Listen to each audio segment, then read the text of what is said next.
Hey all, it's Toucan back at it again. This is a bit of a different video compared to my other content. I wanted to take the time to share my personal experiences with game development, struggles behind some of it, and the main part of the video explaining why I decided to cancel, do you guys remember when I revealed Blair's Rip and Tear 2 during the Miles.eps 1 year anniversary video? Don't worry if you don't, but that's being technically cancelled. Now let's just hop right into it. To start things off, I wanted to talk about the first project that, although I felt like it was good quality, I still cancelled it anyway, Necrosis. Now, Necrosis was like a Sonic.exe spin-off game that I was making following the release of Miles.eps.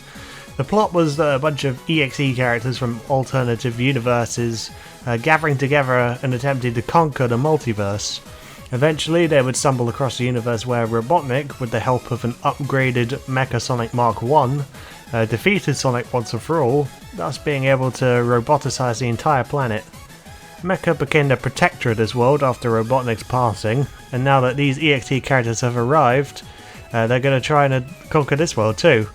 Now Mecha has to put a stop to their nefarious schemes once and for all.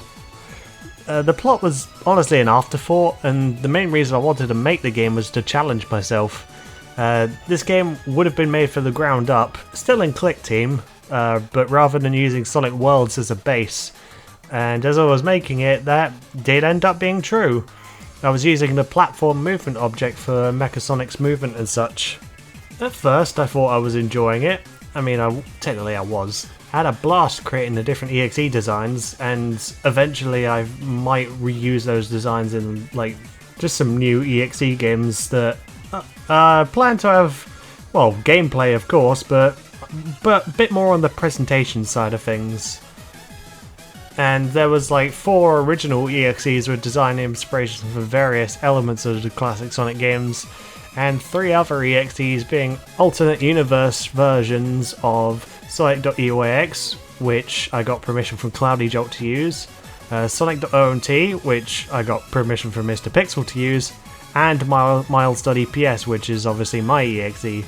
They were also pretty fun to implement, trying to create unique designs. I'm not a sprite artist, so I had to do the best I can do to still try and make their designs unique enough compared to the originals.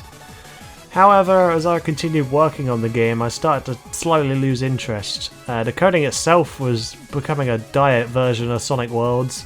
The gameplay loop was starting to get boring, with the only thing keeping it unique was the mechanics in the second acts. It was because of this and other smaller reasons, such as feeling like the game was over-ambitious, I ended up just deciding to cancel it. And another thing, one of the other reasons I decided to cancel it was because I did not know how to use the ini object extension, which is an extension that allows for easier save data and whatnot. So I was using a very rudimentary system that I coded myself, which was much more inferior to ini. The main takeaway though is that no matter what sort of idea or ideas that you can think of, if you're not enjoying working on something, you should just consider cancelling it and move on. God knows I did, and honestly, after cancelling Necrosis, I felt better about myself and was able to improve my mental state a bit. I was then also able to focus on my other projects more, which are Buried Fortitude, Miles.eps Bygone Torment, which is the FNF mod, and Blair's Rip and Tear. And I was making sure that they're overall better quality than originally anticipated, and so far that is held true. Now, don't get me wrong, I like Necrosis. I actually enjoyed making Blair's Rip and Tear 2, at least once I finally settled on an engine. Originally I wanted to create a 3D sequel to the, as I record this, in beta testing phase, Blair's Rip and Tear. Why? Well, honestly can't remember, which is already a strong sign for things to come. I started making Blair's Rip and Tear 2 using the Hedge Physics engine, which was created for Unity 5 by Lake Feppard. And for those of you who are more familiar with Sonic Worlds, you know that Lake was a major contributor to Worlds, so I thought, hey, why not? I have experience with Unity, what's the worst I could have? The engine. The engine was a complete flop. Now, that's not to discredit Lake Fepper's work. He did a great job with the engine, and it was great for its time. Like, it most certainly didn't age well that much, I don't think. And that was reflected when I was using it. There were bugs, like, everywhere, and although the physics and control felt right, it just wasn't working out. This was especially true when I tried making Sapphire Ridgestone from the original Blair's Rip and Tear in this game. The physics didn't seem to want to work with anything other than cubes, and so it was pretty much impossible to make Blair stand at a straight line. Like, they would end up just standing at like a 45-degree angle at some times. Thus, I just kept looking. Eventually, after my many attempts to using different engines, I properly discovered the Freedom engine by, I'm probably going to butcher this, Marmito TH, or Marmito TH? I'm sorry. This engine was honestly very impressive. It was pretty much a Unity port of Sonic Generations for classic Sonic, and thus the gameplay felt very similar. However, the more I tinkered with it, I must have done something wrong, because regardless of if I used the original physics untouched or the modified physics I made, the game just didn't seem to feel right, so like I tried fixing it, but alas. So once again I switched engines, which brings me to the calm before the storm, the bumper engine.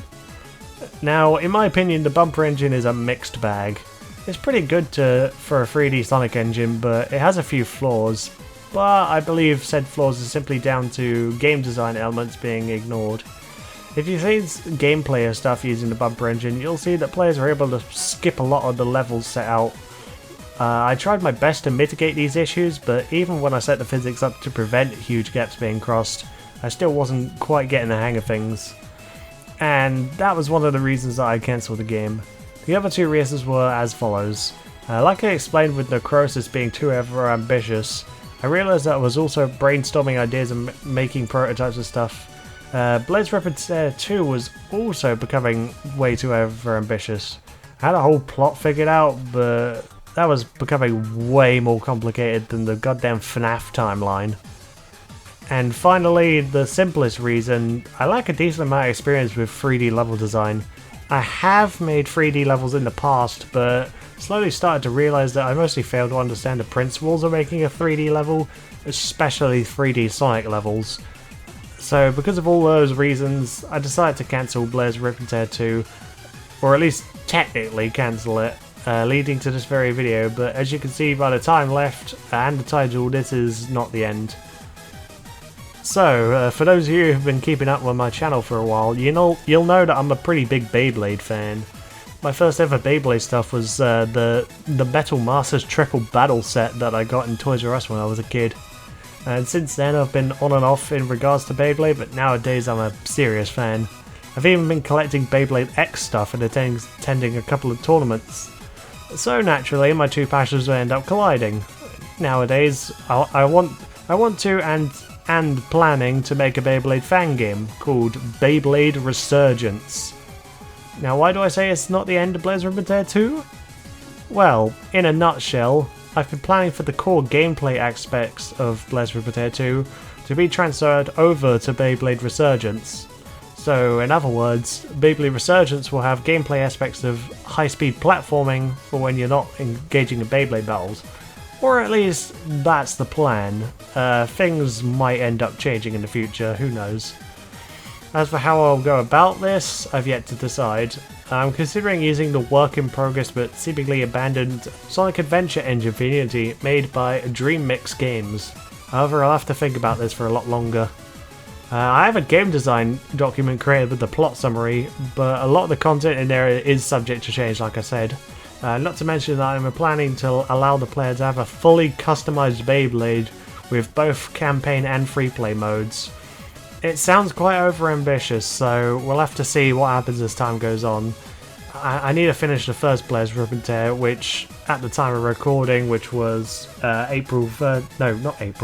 30th, 2024 at 12:18 PM.